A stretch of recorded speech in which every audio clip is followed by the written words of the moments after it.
Well, good morning and welcome everyone to our first Backpack to Briefcase of the year.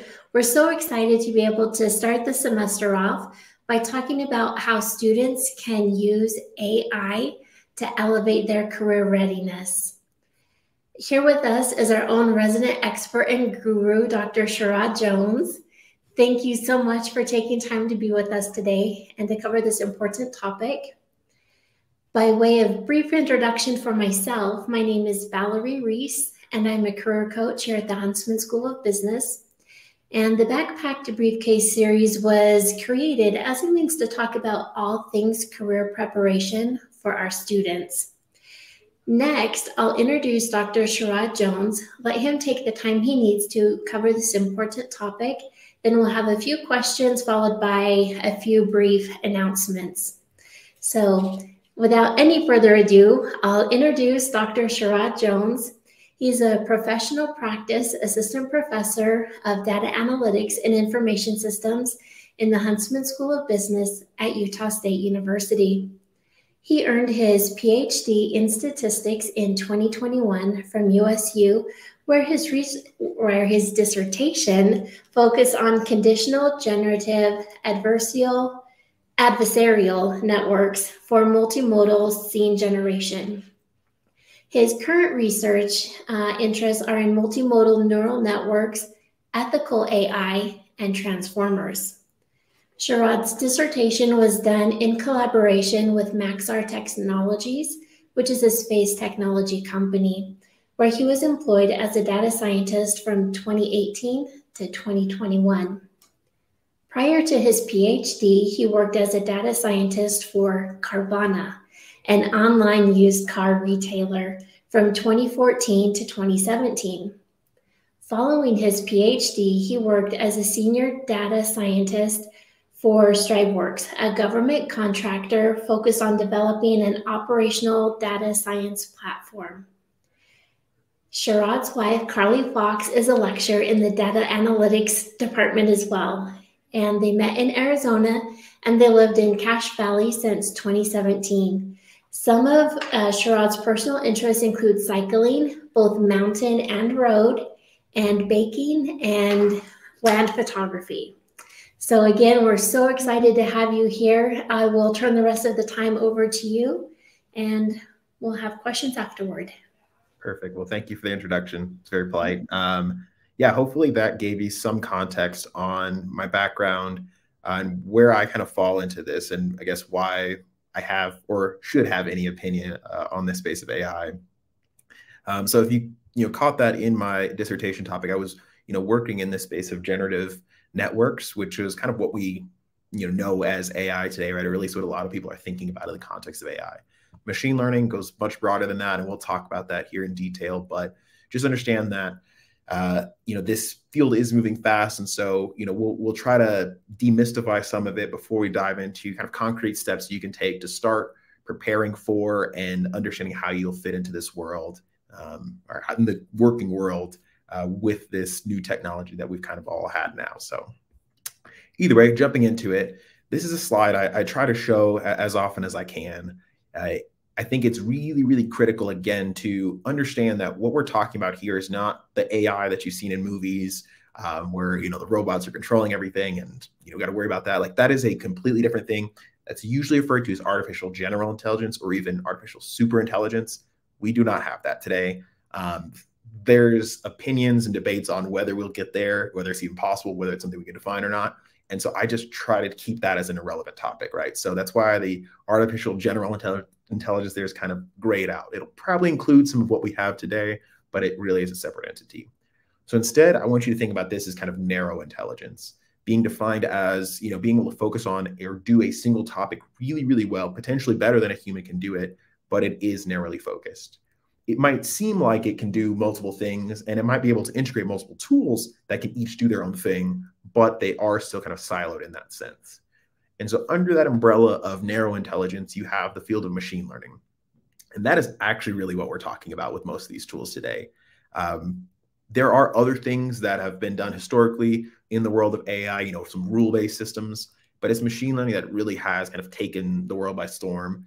And AI tends to be more used as a buzzword, and that's okay. We definitely should have those, and it's good to kind of encompass ideas under a single umbrella. But I do want to make it clear here that we're talking machine learning, and really machine learning is just pattern recognition.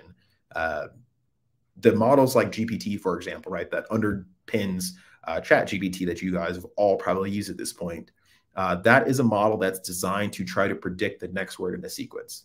Well, the way it predicts the next word in a sequence is by looking at patterns of words and sequences. So there's some sort of input, and those inputs have their own associated outputs.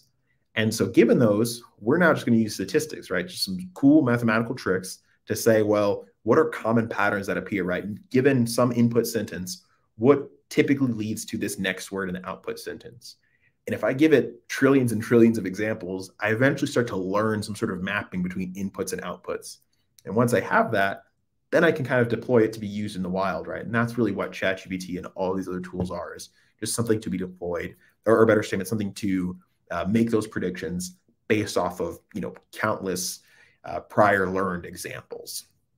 And I'll be clear too, again, we're going to be talking mostly on large language models, these models like ChatGPT that are doing word prediction, but there's so much other stuff that falls under AI, machine learning, really, that we cover in all of our courses. So please do take some. I'll make shameless plugs for our courses later on.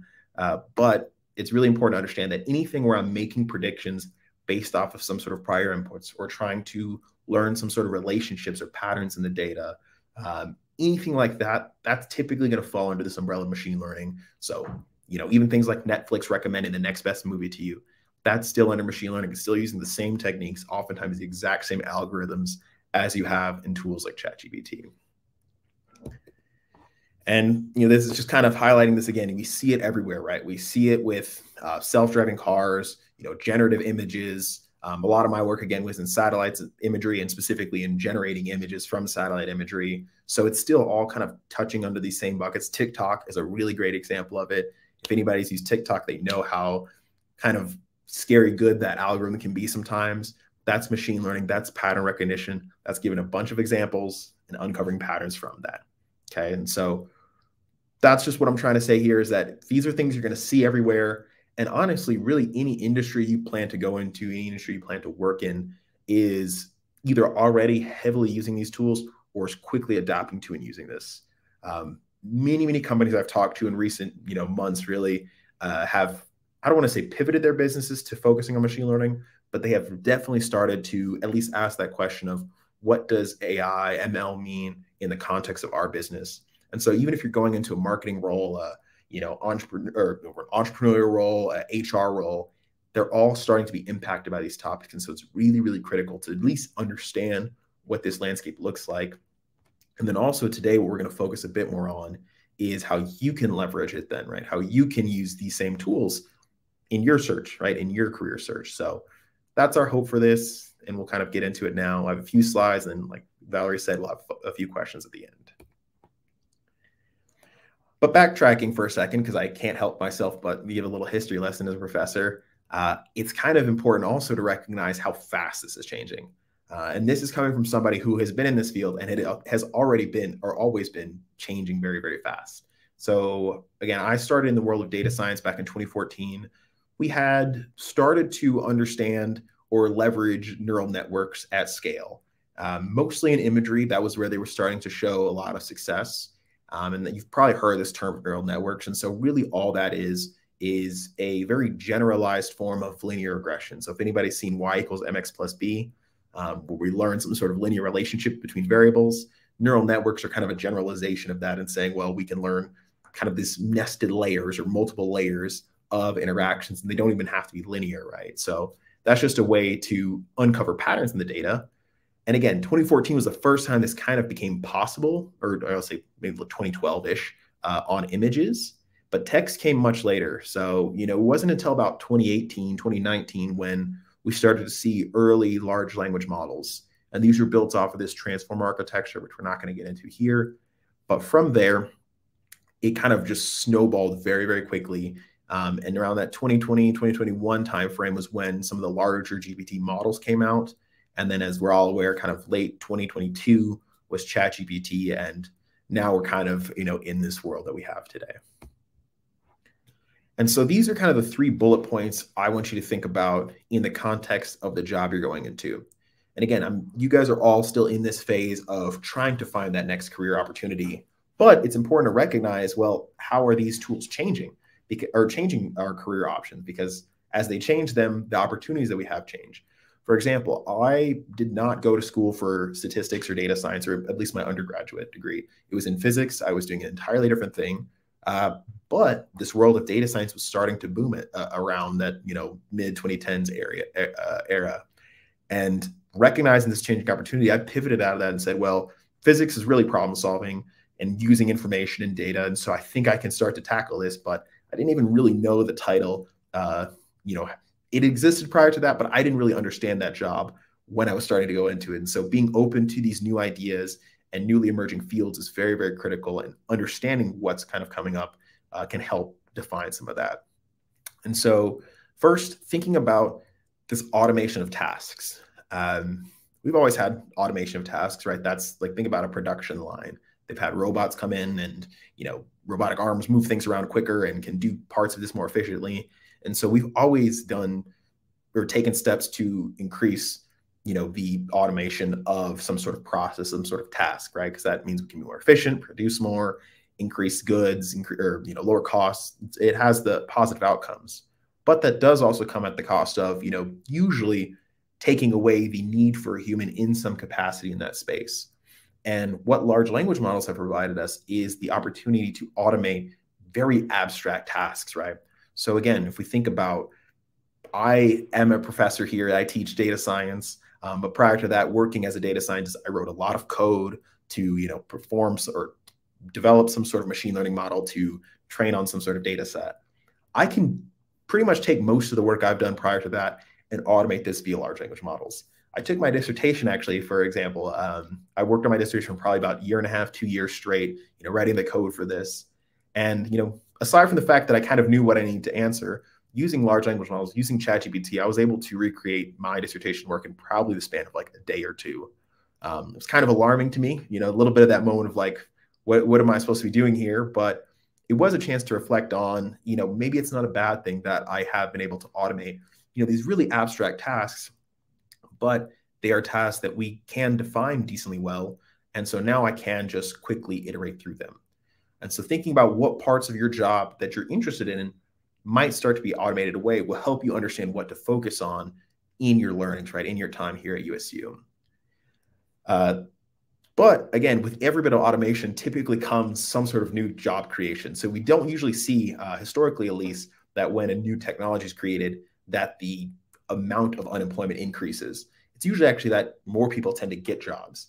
Now, some people do lose their jobs. It's just that it's offset by other things in the economy. So there is this aspect of certain people in the labor market do get, kind of missed in this bucket, but there are new job opportunities. And so thinking now in the context of AI, I mean, I can't tell you at all what your field will for sure have, what new jobs will start to pop up in that field.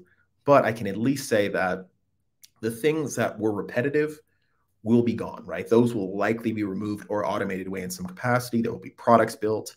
And so we'll need people to build those tools, right? So there's that one aspect of it. We'll need people that know how to effectively use those tools as well. Even if you think about something like a computer, right? The development of the personal computer automated a lot of monotonous tasks.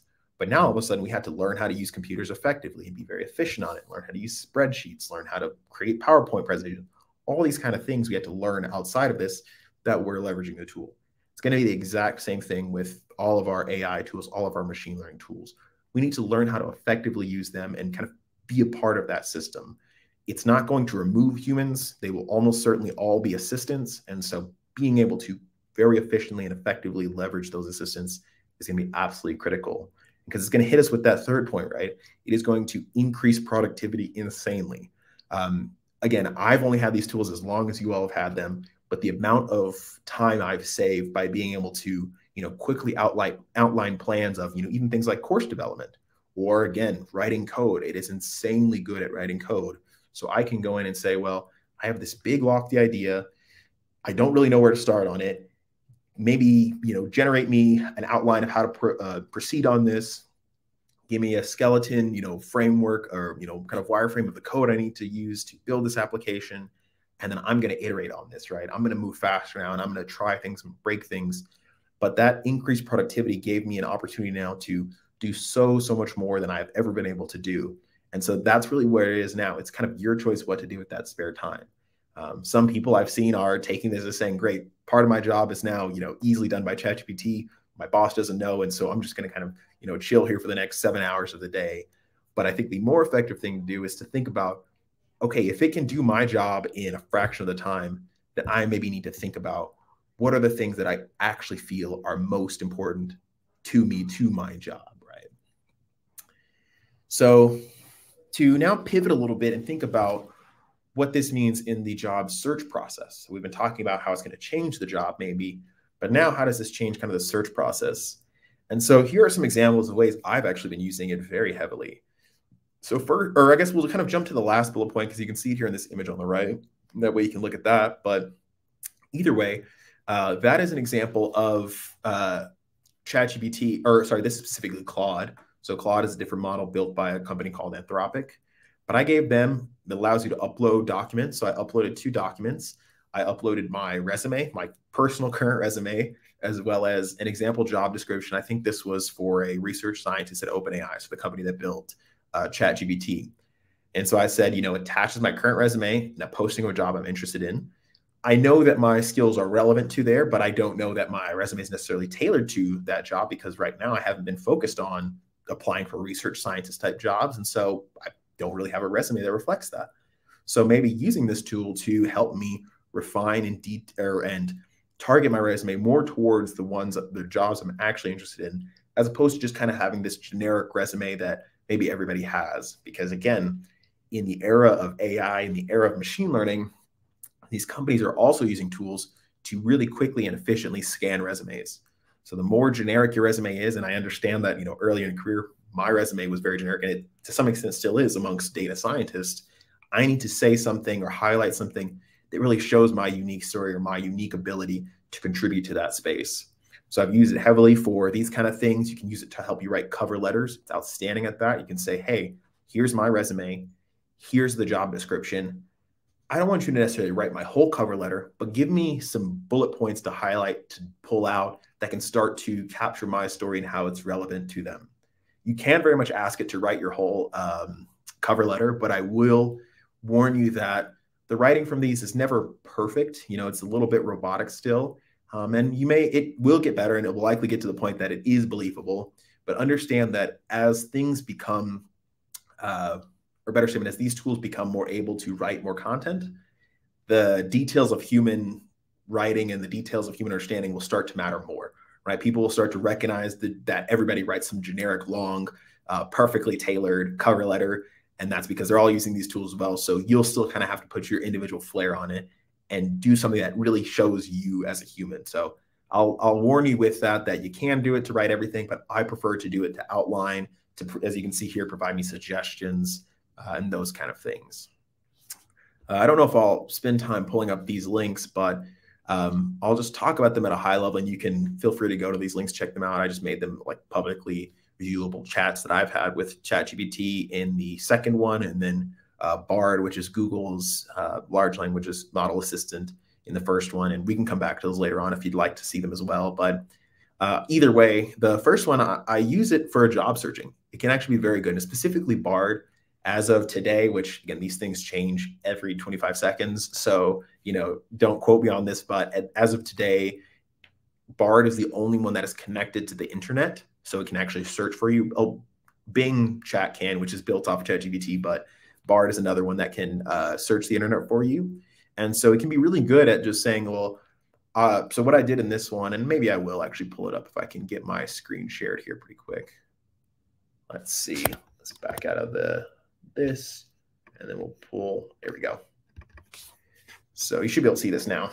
So here I gave it an example, or I gave it a prompt, and I said, imagine I'm currently a sophomore in college at Utah State University studying marketing with an interest in aviation and trying to find internships that overlap with my experience.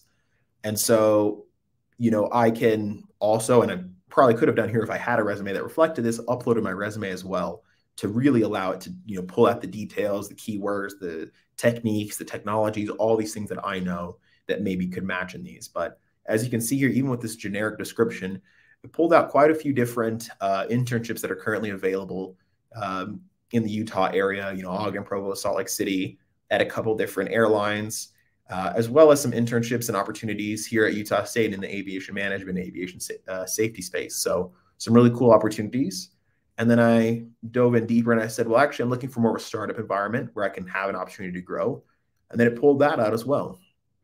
And so you can see here, I mean, I could have always gone onto LinkedIn or, any other job search board and found these same internships, but I have to, create filters, and it doesn't really capture maybe my unique perspective and the way I want to search. And so I have found personally that using these tools in this way, I can actually speak to it as I would speak to a person, right? I can say the things that matter to me and the things I want to look for, maybe pull out the fact that I want to, not just work in the aviation space. I want to specifically work in, the autonomous drone space.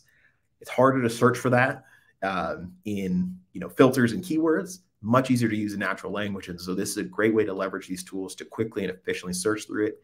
And the best part is I can rerun this as many times as I want. So tomorrow I could come in and run the same exact thing and it'd probably generate some more. And for that matter, these are stochastic. So that means it has some randomness in there. If I reran this exact same prompt, it might give me a different list each time. So there is that aspect of it's not comprehensive necessarily, but it's a great starting place. It's a great place to start exploring and researching and just getting a lay of the land really more than anything. This other one that I wanted to pull up here, let's see. This one is one that I really enjoy doing with ChatGPT. And this is something that I say will not only apply to your job search, but also just in general to your, educational journey. We're in an era now where, my job again is at risk in some sense of, we have to reflect on what it means to learn. And this is a perfect example of this. The era of just saying, here's a textbook, read it, and, come to class every day, I'm going to lecture on this topic. I mean, that's kind of gone. We really need to focus on individualizing our learning, targeting the things that we understand and finding the gaps in our understanding and building on that ourselves. And these tools are so great at helping you do that. So this was, and I'll kind of zoom in a little bit. This was a specific example that I had. So I work with the Aspire NSF Engineering Research Center here on campus, and we do a lot of electric vehicle research. And there's been discussion recently on, hydrogen fuel cells versus dynamic wireless power transfer. So charging coils in the ground as we drive over them. Which one is a better approach for heavy duty trucking, so like 18-wheelers? And I realized I didn't really have a super deep understanding of hydrogen fuel cells.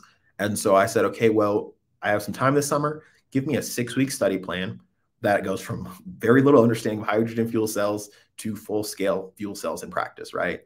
And you can see here that carved out, this kind of week-by-week outline, relatively generic, but it starts to get in some specific details here around week 3 and broke it down again by each day of the week.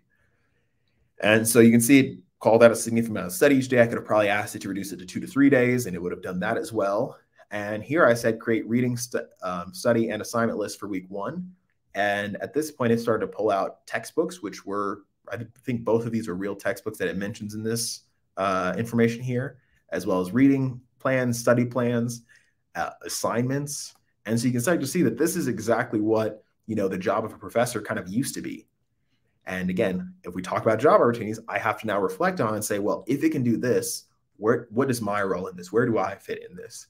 And, there is still this value of human interaction, and more than anything, kind of the guidance and scoping of your educational plan, and also the ability to interact with somebody who has had the human experiences of this. So there are still aspects of this we have to define as professors, but more importantly is to not, say, well, guys, don't use this to learn stuff. I actually would love to see this, right? I would love for you to say, great, I don't understand anything about this. I maybe feel a little bit out of my depth on this topic. And so now I'm going to use this to upskill myself.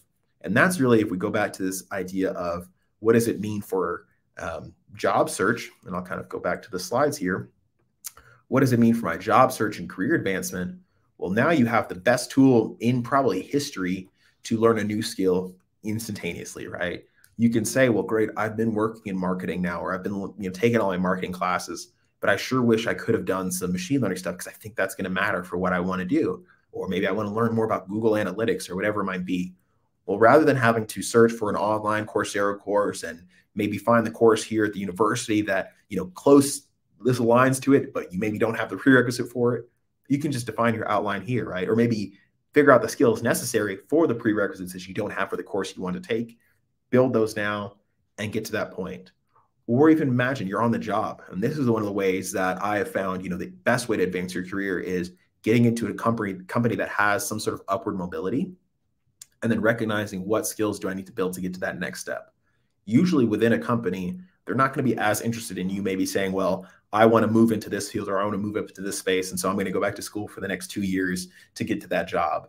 They want to see, or if you want to do it, they just kind of need to see that you are capable of doing that task, especially if you've already formed that rapport within your company. And so now you could say, well, I'm in an internship working in this space. I'd like to work in this department in the company or this division. And so what are the skills I need to get from here to here? Maybe even put the job descriptions, right? The job description for the internship as one example, the job description for your dream job in the other example, and say, what is the 6-week or the 6-month, study plan that I need to do to get to that point? You have those tools available to you today. Again, this is not something we used to have or had anything close to this. And so really start to leverage this both in the academic sense, in the school sense, but also in the job sense. The ability to teach yourself is going to really start to separate individuals in the workplace. And so that kind of brings me to this point here. I think it's my last slide, second to last slide. It's my last slide here. Just thinking of, again, how to future-proof your career. The first point there, probably being the most critical, is recognizing that the nature of automation is to remove tasks that are, easily defined, and then, or better said, that we can develop technologies around to define and then iterate and advance, right? The soft skills, right, the things that we've historically called soft skills, mostly because we can't define them, those are going to be the human aspects, right? Because we're not good at defining what it means to be creative or what it means to be innovative or to, understand and communicate and collaborate with your teammates. Because we can't really define that concretely, it's not likely to be automated anytime soon. These tools are all, I think these AI tools are all kind of based around this idea of optimization. And so without the ability to optimize towards a target, they're not going to be able to solve it. And so this is going to be the part that really matters for us as humans. And this doesn't mean that maybe you don't need technical skills. It just means that you need to understand your domain in the context of these skills, right? Understand how to consolidate ideas from different regions and different domains into a single thing, and use your skills and your AI assistant now, which is that second bullet point, to build these things faster.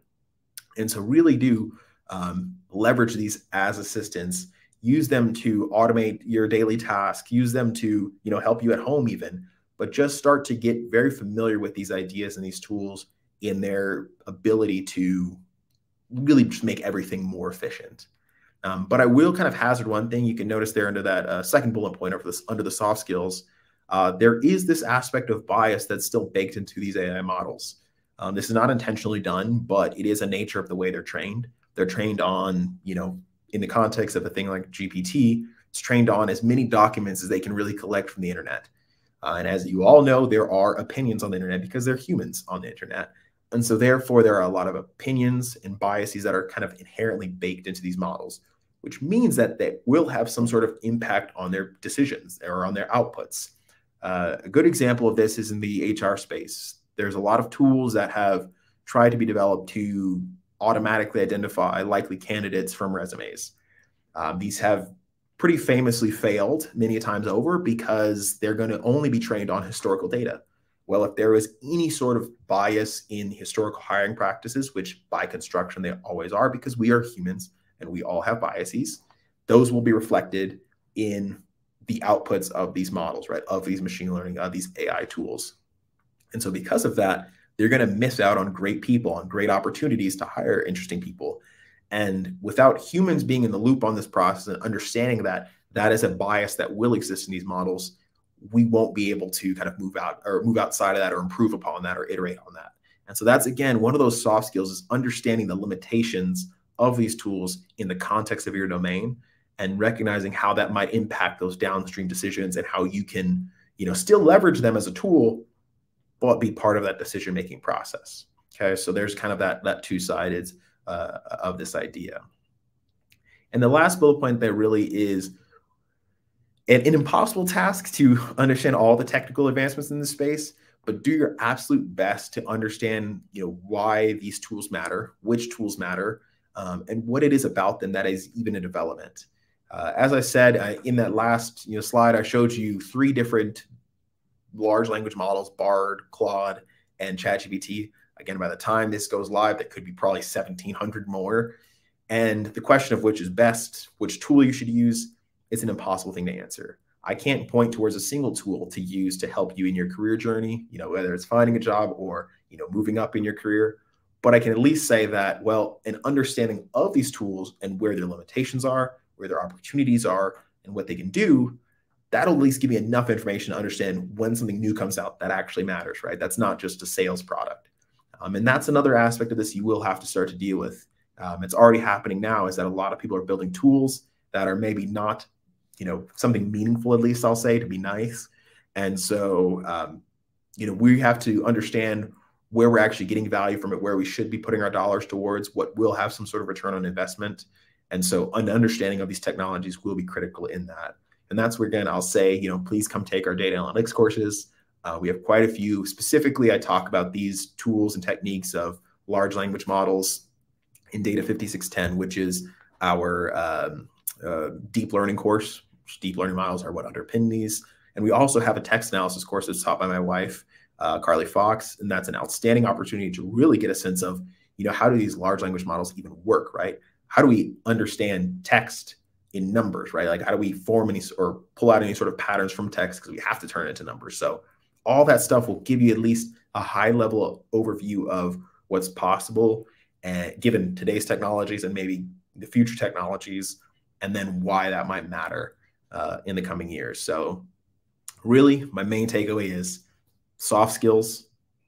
Really, hammer down on those, work with people, understand what makes your unique skill set matter, right? What is your unique skill set? And leveraging an AI, whatever your choice of tool is, as an assistant throughout this process, right? Really see the way to make yourself more efficient in this world. So I'll kind of leave it at that. Open up to any questions from you, Valerie. But hopefully that gives you at least a starting point to work from. I think I can't hear you quite yet, Valerie. I don't know if you're muted. Perfect. Thank you. You'd think after COVID, I would have that down pat. We all mess up. But thank you so much for taking the time to share with us this exciting topic of AI and how we can use it for career readiness. And some of the things that really stood out to me that you said is really taking the time to focus on those soft skills, because while a lot of the repetitive things may be replaced by AI, there will always be the need for that human ability. 100%. Right. And so thinking kind of then what opportunities lie ahead is so exciting. Exactly. It's one of my favorite things about it. I think we, again, define these again as soft skills because we didn't know the words to them. The same thing happens with the soft sciences, but turns out those are the ones that are harder to do, the ones that are harder to automate away. So you're definitely in the right place if you're thinking along those lines. We as data scientists did a great job of automating our own jobs. So now we have to reflect on that still. Right, exactly. And I was thinking about that too. When we meet with students, I've actually been using forms of AI to help students with their resumes and cover letters, as you suggested. And I was thinking, with the amount of time that we save doing resumes, then we could, as you were saying, divert our time to be productive in other ways. We can spend more time networking, because networking is so critical. Oh, 100%.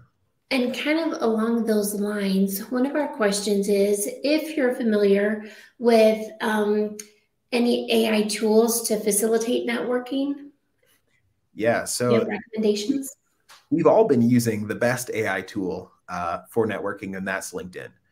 It's the funny thing about it, but that is really their product, is how do I connect with the right people at the right time? And so, there hasn't been anything close to that to date, mostly because what we're talking about here is not necessarily a technology so much as a data set. Where can I quickly and efficiently find all the people that matter for this process? There is this aspect of, helping me, come up with ideas or ways to connect with them, or, send or paragraphs to send to them that will somehow convince them to do it.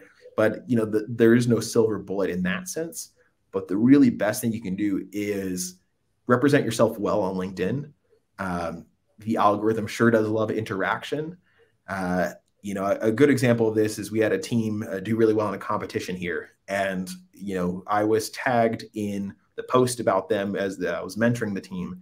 And the amount of interaction on my page after that was mind-blowing. It was far and above anything I'd ever seen. Now, unfortunately, I wasn't looking for a job at the time, because that would have been the perfect time, right, to have all the views and all the eyes on this. But that is just the nature of these platforms. They love interaction. And more than that is these, first and second degree connections that we have. Those can be really great ways to find where could we fit in, not only from a, ideal job standpoint, but where do I have some connection that can maybe help me understand if I fit in well there, if I'd like it there, and also if, they'd be interested in hiring somebody like me. So if I see that, and this has happened to me, is, if I'm looking at jobs, if I see that I have a first degree connection there, that's going to very much change my consideration in applying, and also will heavily impact my application itself. And for that matter, my last two jobs prior to the university were both sourced through LinkedIn. One was an application I put in for an internship, and they saw that I was a PhD student and that I had experience in the space. And so while they weren't looking for a PhD student, they were able to open up another position specifically for me. And the one after that was through a recruiting agency that was looking for people with my set of skills in this space.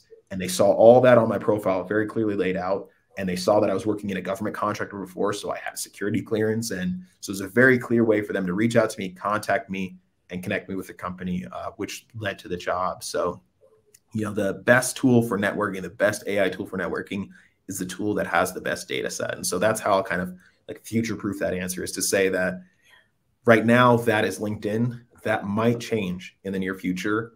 And the format will likely change too in how we interact. And we're starting to see this already as well too. The resume and cover letter are important. They're great ways to, reach out to a company that you have no other way to contact you or contact with. But companies don't really love to look through all of those all day, every day. And they tend to themselves also scroll LinkedIn. But just being relevant on there, having your presence there known, can be super critical. Connecting with people, and also connecting with people meaningfully, not just scattershot connecting to. Nobody loves that either. I will very quickly ignore somebody I don't know. So again, even if you're a student and you're interested in connecting with me or any other professor, if you contact us or connect with us, and then also put in a little blurb of like what you're looking for from me, because you might say, hey, I'm very much looking to see if you have any connections in this space, right, in the aviation industry, as we mentioned before. And then I can say, actually, great, yeah, I'd love to meet with you. And I have some friends that work at Boeing. And so, let's see if we can set up some sort of interaction with that. Those are way easier connections to make and way easier jobs to get than the, application out to everybody. And I've done that path. I've probably applied to on the order of thousands of jobs that way, but very, very few of them have landed me jobs. Yeah, that is fantastic. I love that. Everything would want all the students to know. Use LinkedIn and make those connections meaningful. Fantastic. Perhaps in the interest of time, we'll maybe ask just one other question. And it's, what would be any ethical considerations or concerns related to using AI? Yeah, this is a really good question, because I tried this actually. I tried saying, this exact same question I posted before of, here's my resume, here's the job description, help me make changes to make myself more relevant. If I'm not very careful in how I phrase that, it will very much fabricate my resume. And, maybe a little bit of fudging here or there is, I can, support it enough. But at some point, if it suggests a technology I don't know, there's nothing I'm going to do to be able to back that up. And, having been on the other side of hiring, junior scientists and that kind of stuff, you very quickly pick up what they do and don't know, what was a little bit fabricated on their resume. And that never looks good. So that, that is the real risk to me. from an ethical standpoint, you have this other idea of, you don't want to be using or as I said before, these tools can and will reflect biases that have existed in the data set.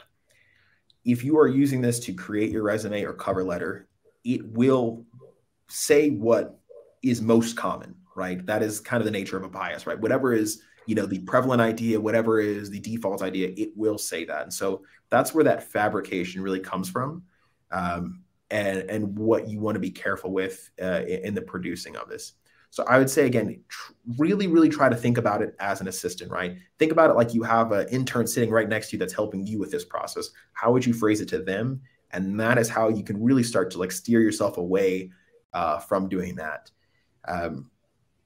There are plenty of other things. They tend to, the real ethical considerations come from the other side of this, which many students might find themselves on very quickly, in the actual hiring process, in the writing of job descriptions, in the choice of which resumes to review and what matters in a resume. That's where a lot of those ethical considerations come in from a like social standpoint. But really for you as an individual applying to jobs, just try your best to keep things as in your voice as possible. You don't want to, especially in a cover letter, you don't want to write something that all of a sudden sounds like a New York Times article, and maybe it's written beautifully, but it doesn't really reflect who you are, how you present yourself. And so that's going to come through. That sort of dissonance between what you put down on paper and what you say in person really does not come off well in an interview. And so do your best to get your foot in the door for sure, but represent yourself in the best way possible. And if you're lacking in an area, that's a great opportunity to use these tools to try to build yourself up in that area such that you can be more honest in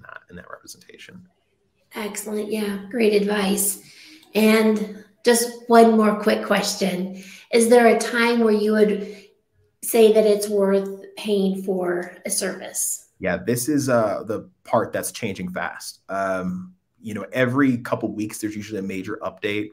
Some new features, some new beta features that come in ChatGPT that usually are only reserved for paying customers.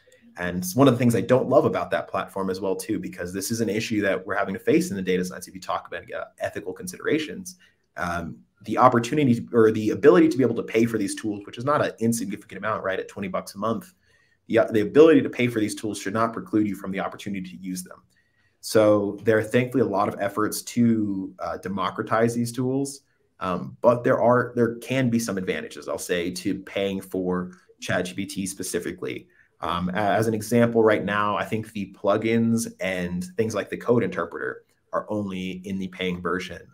Those can really help you in certain positions, in certain things you're doing. But I would say that for the most part, if you are in the job search process, you're probably fine without paying for ChatGPT, especially because, again, as of today, August 8th, I can only say that it is not connected to the internet. It was for a little bit, then they removed connection to the internet, so it can't search the internet for you, whereas Bard can. And again, as of today, Bard is free and does. Bing Chat is free and does. And so that's really what's going to matter more in the job search process, is being able to search the internet and also being able to upload files, right? Being able to provide your resume and those kind of details in there are going to be critical. The other major thing that will likely be part of payment plans in the near future, and already kind of is with ChatGPT, and this is a little bit more subtle and under the hood, but is the token limit. You can kind of think of it as a word limit. And that is, again, how many words can be not only in the input, but also the output. So the sum of those is the token limit. And so if you have something like, I think GPT 3.5 defaults now to a 16,000 token version, maybe, that means that across my resume, my question, my job description, and the answer, I can only have 16,000 words, which is quite a bit. But other things might allow you to have 100,000 words. So like Claude, for example, has been exploring a 100,000 token model, which means I can maybe upload, 5 different job descriptions and consolidate them down to one, or, write a cover letter that is much longer, take my whole dissertation potentially and condense it down into a 1-paragraph blurb that, better describes it to, a specific job. So there are some features that may be advantageous for you. And this is where, again, it really comes down to understanding the tools and their capabilities and what you need out of it. But if you're just putting a generic question in there, most of them off the shelf can give you a decent answer. It's really these more kind of edge cases and these more special prompts that you're putting in there where you might need some more capabilities out of them. Perfect. Once again, thank you so much for taking time to share your time with us and especially your expertise. We're so fortunate to have you with our team here at USU. And just a few announcements. Please join us for our Career Expo. It'll be Friday, September 22nd from 11 to 2. It'll be in person, and so there won't be a virtual component this year. And to prepare for that, if you want to stop by the start desk between 9 a.m. and 4 p.m., there'll be either a peer mentor or a career coach to help you with your resume so that you can prepare to meet with those employers. And then lastly is just to check the Huntsman calendar for other upcoming events, and hope you have a wonderful semester. Thank you. Thanks.